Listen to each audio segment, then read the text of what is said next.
আম্মা জান আয়েশা রাদিয়াল্লাহু আনহা বলেন, নবীজিকে আমি জিজ্ঞাসা করলাম, নবী আমার রুমে বৈশা কাঁদেন কেন?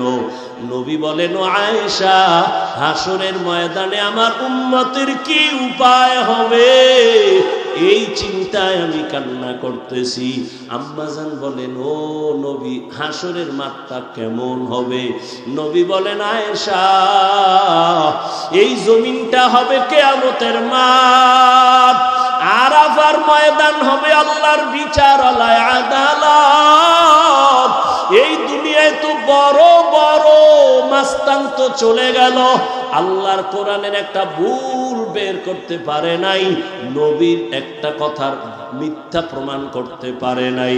আল্লাহর নবী বলেন, ওই হাদিস এখনো আছে, কোরআন এখনো আছে। আম্মা জান আয়েশাকে নবী বলেন, কিয়ামতের ময়দান এমন এক অবস্থা হবে, পুরো জমিনটা সমান হবে। সূর্যটা এখন তো বিজ্ঞানীরা বলে জমিন থেকে 9,30,00,000 মাইল উপরে। কিয়ামতের ময়দানে আল্লাহ অর্ডার করবে, সূর্য নিচে নেমে আয়, তোর যত মুখ আছে নিচে কর, যত তাপ আছে তাপ জমিনে ছাড়। সূর্যের তাপে জমিনটা পুরিয়া তামা হয়ে যাবে। স্বর্ণ হবে না কেন? জমিনটা পুরিয়া রূপা হবে না কেন? পিতল হবে না কেন? মুফাসসিরিনে কেরাম বলেন, স্বর্ণ, রূপা, তামা, পিতল এগুলো হবে না। জমিনটা তামা হওয়ার কারণ, তামার ধাতুর মধ্যে একটা গুণ আছে, স্বর্ণের মধ্যে নাই, রূপার মধ্যে নাই। বলে কি? স্বর্ণের এক মাথা গরম হলে ভিন্ন মাথা গরম হয় না, রূপার এক অংশ গরম হলে অন্য অংশ গরম হয় না। কিন্তু তামা এমন একটা ধাতু, এক পার্শ্বে গরম হয়ে গেলে পুরাটাই গরম হয়ে যাবে। আল্লাহ যখন বলবে, সূর্য তুই মনের মতো তাপ দিতে পারো না, আজকে সব তাপ ছাইরা যাবে, সূর্যের এমন তাপ শুরু হয়ে যাবে, জমিনটা তামা হয়ে যাবে।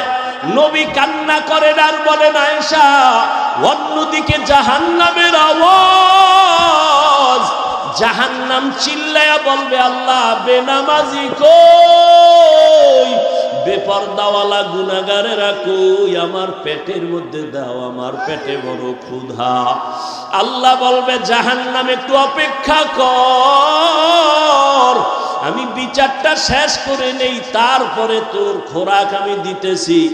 নবী বলেন, জাহান্নাম থামে না, তখন আল্লাহ অর্ডার দিবেন, এই ফেরেশতারা জাহান্নামের গলার মধ্যে 70,000 শিকল লাগাইয়া বাঁধো, এক একটা শিকলের গোড়ায় 70,000 ফেরেশতা ধইরা ভালো কইরা পেছন দিকে টাইনা রাখ, ও যেন আমার আদালতের দিকে আসতে না পারে। যদি আমার আদালতের দিকে আগায়, আমি তো আর বিচার করতে পারবো না। জাহান্নামের আগুন এই মানুষগুলোকে পেটের মধ্যে নিয়ে নিবে। আল্লাহর অর্ডারে ফেরেশতারা জাহান্নামের গলায় শিকল লাগাইয়া 70,000 করে এক একটা শিকলের গোড়ায় জাহান্নামের ধরবে, ধইরা রাখতে পারবে না। এত চিল্লানি দিয়া বলবে, আল্লাহ বেনামাজি গুনাহগার আমার খোরাকগুলো দাও, ক্ষুধা। আল্লাহ পাক নবী বলেন, আল্লাহর ফেরেশতারা যখন ধরে রাখতে পারবে না, তখন আমি মুহাম্মদের অন্তরে বড় মায়া, আমি সাথে সাথে সিজদায় পড়ে বলবো, আল্লাহ জাহান্নামের ফিরাও, আমার উম্মত মনে হয় ধইরা ফালাইবে, ফিরাও, আমার উম্মত যেন জাহান্নামের আগুনে না যায়। আমার উম্মত যদি জাহান্নামে যায়, আমি জান্নাতে যাব না। তখন আল্লাহ বলবে, নবী আপনি মাথা উঠাইয়া দেন, কাঁদিয়েন না, আপনার কান্না আমি সহ্য করতে পারি না, আমি মাথা উঠাইয়া দিব। আল্লাহ পাক দেখে জাহান্নাম এখনো দাঁড়ায় না, শিকলেও ধরে রাখতে পারে না। তখন আল্লাহ আমার সান্ত্বনার জন্য একটু কুদরতি হাতের পানি ফেরেশতারে দিয়া বলবে, জাহান্নামের গায়ে ছিটায়া দাও। যখন জাহান্নামের গায়ে আল্লাহর দেওয়া কুদরতের পানিটা ছিটায় দিবে, জাহান্নাম দ্রুত গতিতে পেছনে ভাগতে থাকবে। ফেরেশতারা বলবেন, আল্লাহ, এতক্ষণ আমরা 70,000 শিকল লাগাইয়া যেই জাহান্নামের ধরে রাখতে পারি না, তুমি এমন কি বরকতের পানি দিছো যে জাহান্নাম এখন নিজে নিজে পেছনে দৌড়ায়, ভাগতেছে? কারণ কি? এটা কি জমজমের বরকতি পানি? না কি এটা কাউসারের পানি? না এটা কি আবে হায়াতের পানি? না এটা দুনিয়ার বরকতের কোনো পানি? না তোমার বৃষ্টির পানি? না কোনো সমুদ্রের পানি? আল্লাহ বলবে, ফেরেশতা, এই পানি জমজমের পানিও না, কাউসারের পানিও না, এই পানি আবে হায়াতের পানিও না, এই পানি দুনিয়ার কোন সমুদ্রের পানি না, বৃষ্টির পানি না। আল্লাহ বলবেন, আমার মায়ার নবীর গুনাহগার উম্মতের চোখের পানি। দুনিয়াতে আমার মায়ার নবীর উম্মতেরা গুনার কথা স্মরণ করে কাঁদত। মানুষ যখন ঘুমায়া যাইতো, আমার আশিকের কান্না শুরু হয়ে যাইতো। গভীর রাতে সিজদায় পড়ে বলতো, দয়ার মালিক, আমার মতো গুনাহগার এই জমিনে আর কেউ নাই। গুনার কারণে আমার হাত না পাক, আমার চোখ না পাক, আমার জিহ্বা না পাক, আমার অন্তর না পাক। আয় আল্লাহ, তোমার দেওয়া সূর্যের আলো, পানি, বাতাস সব নেয়ামত খাইয়া তোমার নাফরমানি করেছি। আজ আমি গুনার কারণে মনে হয় আমার জাহান্নাম ছাড়া উপায় নাই। আমার গুনার খবর আমার মাও জানে না, বাবাও জানে না, ভাই বোন, স্ত্রী, পরিবারের কেউ জানে না। আমার গুনার খবর আমার মা বাবায় যদি জানতো, লাথি মেরে ঘর থেকে বের করে দিত। আমার গুনার খবর যদি আমার স্ত্রী জানতো, আমাকে স্বামী বইলা গ্রহণ করতো না। আমার গুনার খবর যদি আমার সন্তান জানতো, কোনদিন আমাকে বাবা বলতো না। ও দয়ার মালিক যে তুমি কত দয়ার মালিক,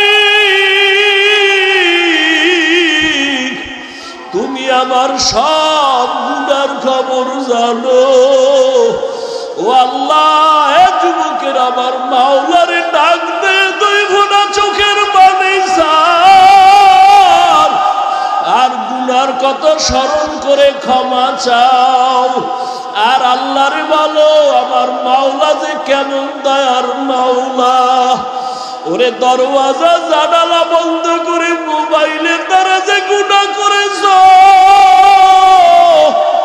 ওই দরওয়াজা জানালার ভেতরের গুনার খবর মাও জানে না, বাবাও জানে না। ওরে আমার মাওলারে ফাঁকি দিতে পারো নাই রে বাবা। আরে তোমার গুনার খবর যদি মা জানতো, ঘর থেকে বের করে দিত।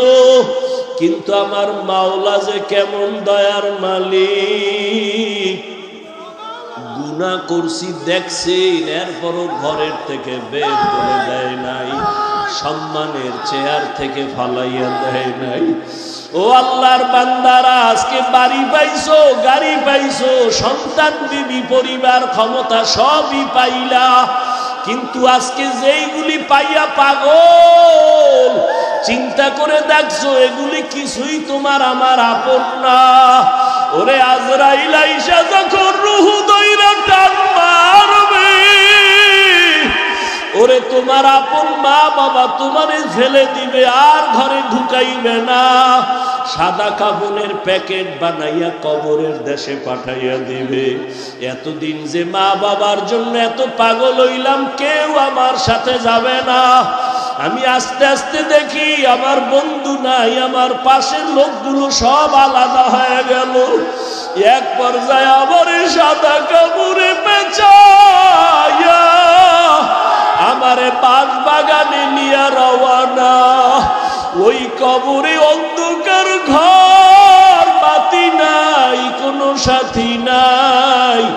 ওই কবরে পাড়াইয়া পাড়াইয়া মাটি দিয়া সবাই চলে গেল, আমি এখন একা।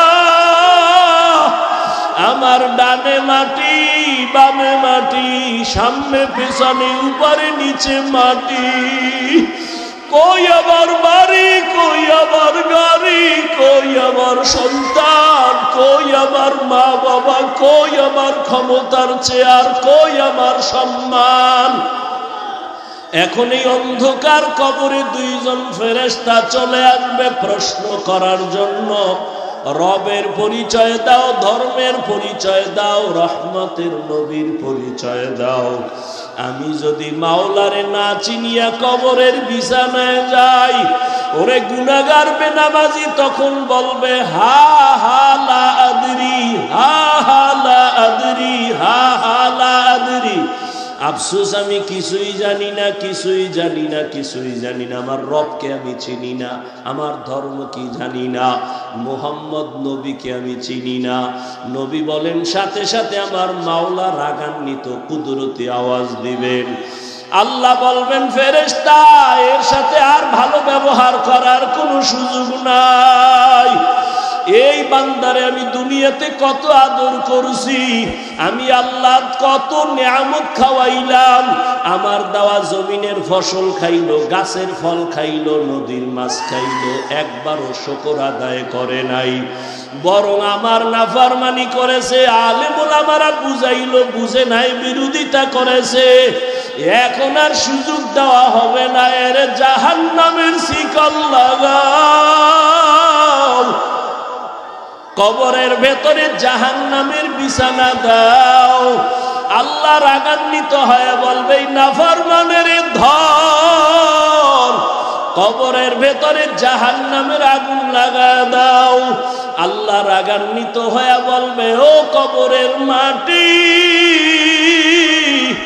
এই গুনাহগারের দুই পার্শ্ব থেকে জোরে জোরে চাপ দাও। পারো না, গুনাহ নিয়ে কবরে গেলে কেমনে মাটির চাপ সহ্য করবা? ওরে আল্লাহরে এখনো বন্ধু বানাও। আল্লাহর খাঁটি ওলি আল্লাহ যারা, উলামায়ে কেরামদের বন্ধু বানাও।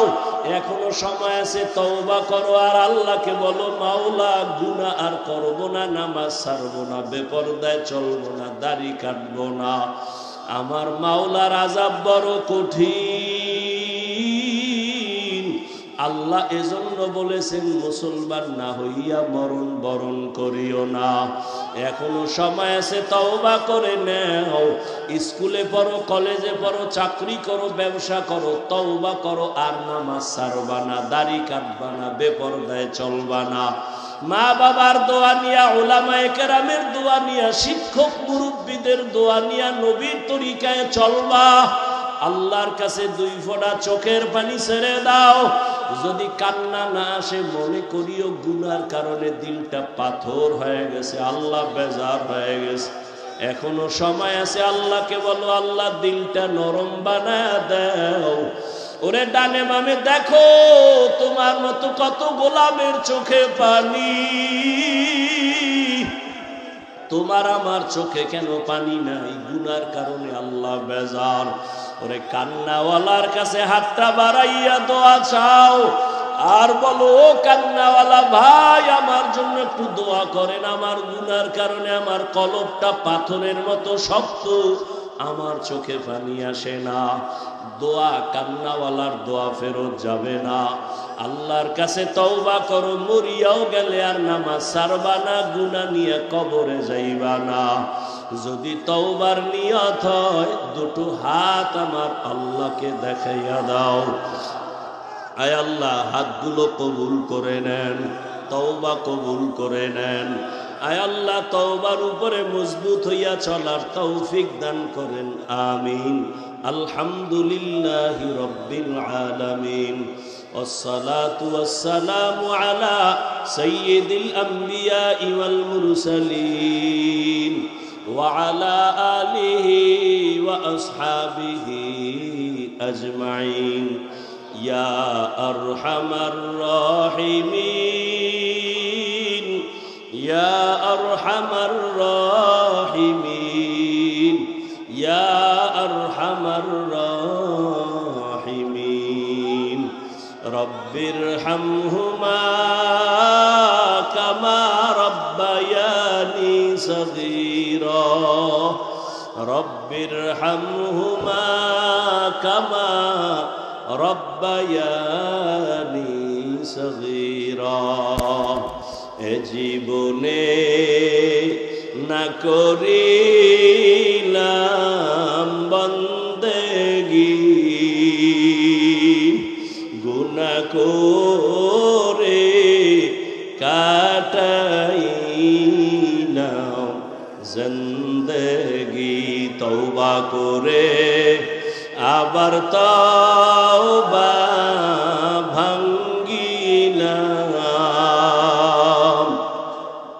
অবশেষে খাঁটি তওবা করিলাম, অবশেষে খাঁটি তওবা করিলাম। ইয়া আল্লাহ, কুদরতের নজর দিয়ে তাকায় দেখেন কত উলামায়ে কেরাম, কত মুরব্বী হাজী সাহেব, কত ব্যবসায়ী, চাকরিজীবী, পর্দার আড়ালের মা বোনেরা, কলিজার যুবক, আমার ছাত্র বাবারা, ও আল্লাহ তাকায় দেখেন এই গোলামেরা কি চায়।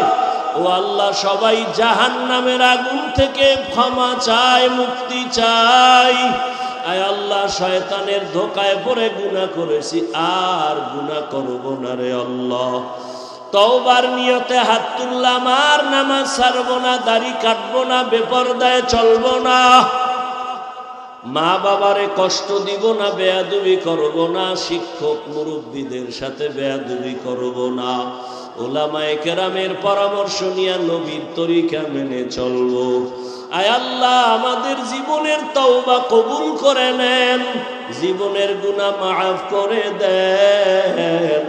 আয় আল্লাহ, মাহফিল কবুল করে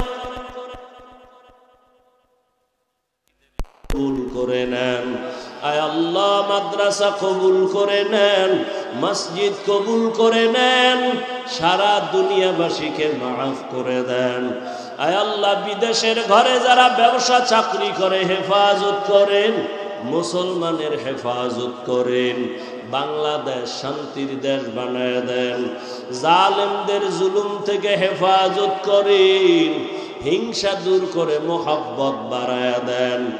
আয় আল্লাহ, মা বোনদের আবেদা বানায় দেন, পর্দা নিশি বানায় দেন, সন্তানগুলো নেককার বানায় দেন। আয় আল্লাহ, যারা লেখাপড়া করে পরীক্ষার্থী কামিয়াবি দান করেন,